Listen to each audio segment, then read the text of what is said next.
तो हेलो मेरे यारो डिवन ब्लेड के इस अमेजिंग एपिसोड में आप सभी लोगों का स्वागत है। तो जैसा कि हम सभी लोगों ने लास्ट एपिसोड में देखा था कि ओल्ड मैन यहाँ पर एक मॉन्स्टर के साथ फाइट कर रहा था और वो उस वक्त अपनी एड़ी चोटी का जोर लगाकर एक स्वॉर्ड एनर्जी को रिलीज कर रहा था। और इस एपिसोड के शुरुआत में देखते हैं कि उसने अपने स्वॉर्ड फॉर्म को बहुत ही बड़ा क्रिएट कर लिया होता है और हान ये सब कुछ देखकर बस सीनियर सीनियर कर रहा था। बट यह ओल्ड मैन जो होता है अपने फिंगर्स को स्वॉर्ड में फेरते हुए किसी तरीके के टेक्निक को परफॉर्म करने लगता है। और हम देखते हैं इसके पीछे एक सीड सा एक लोटस जो खुलने वाली है उस तरीके की आकृति बन चुकी होती है। और ओल्ड मैन कहता है कि द ग्रेट दाव ऑफ मुफात। और हम देखते हैं वह इसी के साथ कहता है कि अप्रूव द स्वॉर्ड एव्यूलेशन। और इस स्वॉर्ड जो जो लोटस होती है इसके पीछे बनी हुई वह खिल चुकी होती है। और इस एव्यूलेशन स्वॉर्ड टेक्निक को देखकर यह मॉन्स्टर हैरान होता है और कहता है कि ये क्या, ये तो इमोर्टल बाउंड्री है, आखिरकार ये इसके पास कैसे आया, हाउ।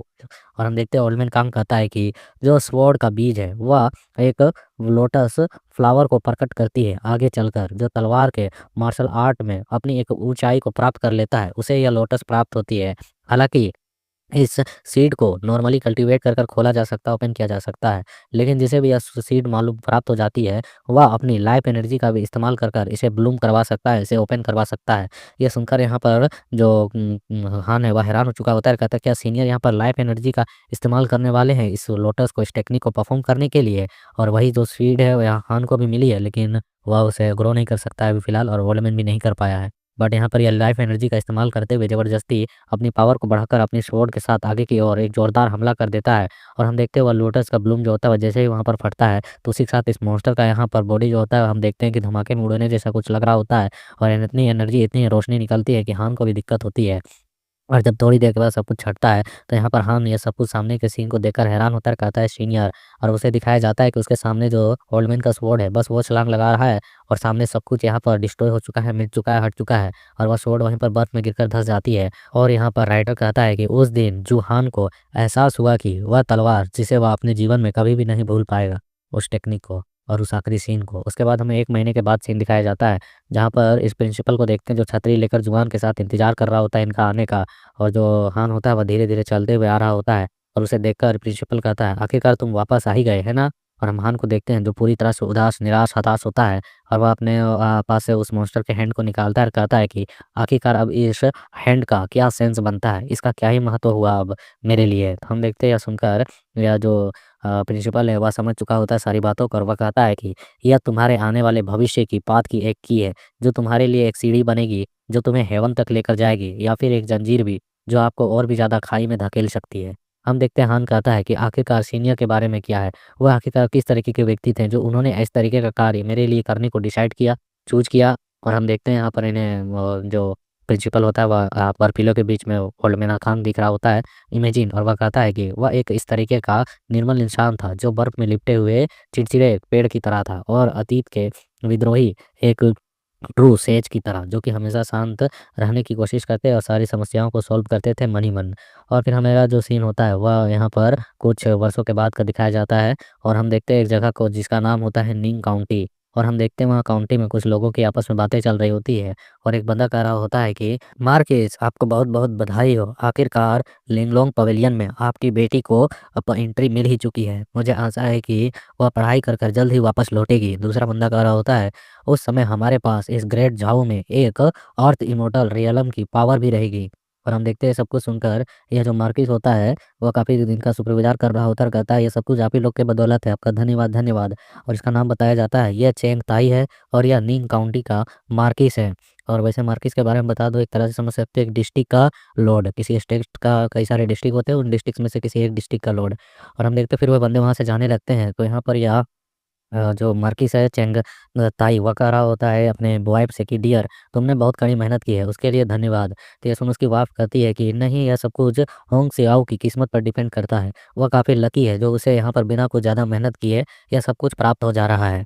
तभी हम देखते हैं यहाँ पर हान की एंट्री होती है, वह कहता है ओए मुझे यहाँ पर देर हो चुकी है खाना खाने में, मुझे अब तो भूख भी लग रही है। तो हम देखते हैं ये बात सुनकर यहाँ पर यह जो बंदे हैं इसकी ओर देखते हैं तो हान तो मतलब अच्छा खासा आदमी लग रहा होता है कि ऐसा नहीं भिखारी हो जिसे खाने की आवश्यकता है, जो खाना माँग रहा है। और यहाँ पर अभी चेंग ताई यही सोच रहा होता है और फिर भी वो अपने गार्ड से कहता है कि जाओ और जाकर रात का बचा हुआ खाना लाकर इसे दे दो। तो वह गार्ड कहता है कि ओके। और हम देखते हैं ऐसी बात सुनकर यहाँ पर हान चिढ़ते हुए कहता है, आई एम नॉट अ बेगर, कोई भिखारी नहीं हूँ मैं। तो ये सुनकर वह यहाँ पर पलटता है और फिर चिल्लाते हुए कहता है, ओए व्हाट आर यू डूइंग, आखिरकार तुम क्या कर रहे हो और कहाँ पर कर रहे हो, तुम्हें मालूम भी है? तुम्हें कोई आइडिया भी है कि तुम यहाँ पर क्या बकवास कर रहे हो और किस तरीके से लहजे में बात कर रहे हो? तो हम देखते हैं इसे यहाँ पर चिल्लाते हुए खान अपने पास एक लेटर निकालता है और कहता है कि टेक दिस और लुक एट, देखो इसे और पढ़ो। और हम देखते हुए जैसे वहाँ पर उस लेटर को वह ले लेता है, पहले खामोशी से ध्यान से देखता है, और जैसे ही उस लेटर को वह रिकॉग्नाइज कर लेता है, पहचान लेता है, तो तुरंत ही यहाँ पर हान के सामने झुक जाता है और कहता है कि आई एम सॉरी कि मैंने आपको इतने देर तक वेट करवाया सर। आइए चलिए क्विक जल्दी अंदर आइए, मैं आपका अंदर में स्वागत करता हूँ। और फिर हमें दिखाया जाता है इनके अंदर के रूम का सीन, जहाँ पर दोनों बैठे हुए होते हैं शांति से, और जो मार्किस होता है वह उस लेटर को पढ़ रहा होता है और पढ़ते-पढ़ते कहता है कि आखिरकार मास्टर कहाँ पे हैं? तो हम देखते हैं यह सुनकर हान कहता है कि डेड, मर चुके हैं। तो यह सुनकर वह काफ़ी हैरान होता है और कहता है कि डेड, ये कैसे पॉसिबल हो सकता है? तो हान कहता है कि वह बूढ़ा आदमी मर चुका है, मानो या ना मानो ये तुम्हारी समस्या है। ये सुनिए फिर कहता है कि इस पत्र के बारे में सिर्फ़ किसको मतलब पता है? सिर्फ़ तुम्हीं को पता है इस लेटर के बारे में कि और किसी को भी? तो यह सुनकर हान कहता है कि नो, केवल यहाँ पर मार्किस आपको ही इसकी जानकारी है, आपके अलावा यह जानकारी और किसको होनी चाहिए? तो हम देखते हैं सुनने की देरी थी, अपने हैंड्स को घुमाता है, एक अजीब-सी एनर्जी वहाँ क्रिएट करने लगता है और कहता है, क्या आप अकेले ही हैं जो यहाँ पर आए हुए हैं? और हम देखते हैं किसी तरीके की एनर्जी को फ्लो करते हुए यहाँ पर बैरियर वगैरह कुछ तो पावर शो ऑफ कर रहा होता है डराने के लिए हान को, और कहता है कि आपके साथ यहाँ पर मास्टर नहीं है और ना ही आप उनके मतलब कि संबंधी होने के बावजूद भी आपके पास कोई सुरक्षा गार्ड भी नहीं है। आखिरकार क्यों नहीं? कोई भी तुम्हारे प्रोटेक्शन के लिए क्यों नहीं है? तो यह सुनकर यहाँ पर हान कहता है कि ओए, केवल भेड़ और बकरियाँ और गायें ही समूह में चलती हैं, ना कि कोई टाइगर और तेंदुआ। वह हमेशा अकेला ही चलना पसंद करता है। हम देखते हैं इसके ऐसे रवैये को, मतलब वो बेखौफ रवैये को देखकर यहाँ पर एक के लिए तो या मार्किस भी हैरान होता है, और हान कहता है कि क्या मार्किस मुझे यहाँ पर मारने की कोशिश करना चाहते हैं? तो थोड़ी देर के लिए यहाँ पर खामोशी का मोमेंट इन दोनों के आपस में बनता है, और फिर यहाँ मार्किस कहता है कि मास्टर मेरे प्रति बहुत ही ज़्यादा काइंड थे, और मैं चेंगताई, मैं तो कोई हीरो हूँ भी नहीं जो मैं आपके यहाँ पर इस काइंडनेस का बदला इस तरीके से चुका सकूँ। अगर तुम अभी चले जाओगे तो मैं ऐसा दिखावा करूँगा जैसे मैंने और तुम्हें और तुम्हारे इस पत्र को कभी देखा ही नहीं था, क्योंकि इस पत्र में कुछ ऐसा रिक्वेस्ट लिखा होता है जिसे यह पूरा नहीं करना चाह रहा होता है।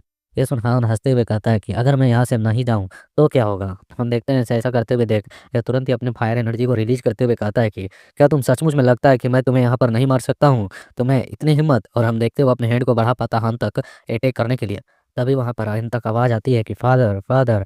और हम देखते हैं ये आवाज़ सुनने के साथ ही यहाँ पर ये मार्किस रुक चुका होता है और घबरा भी जाता है, और फिर तुरंत ही अपने फायर एनर्जी को वापस मतलब मिटा देता है और फायर फ्लेम को अपने आस-पास कमरे में फैला देता है रोशनी के लिए, और अपनी मोमबत्तियों को वहाँ पर जलाना स्टार्ट कर देता है जो वहाँ पर बुझी हुई थी पहले। तो हम देखते हैं यहाँ पर इसकी बेटी घुसते हुए भी इस चीज़ को नोटिस कर लेती है और कहती है, पिताजी आप आधी रात में आखिरकार मोमबत्तियों को क्यों बुझा रखा है?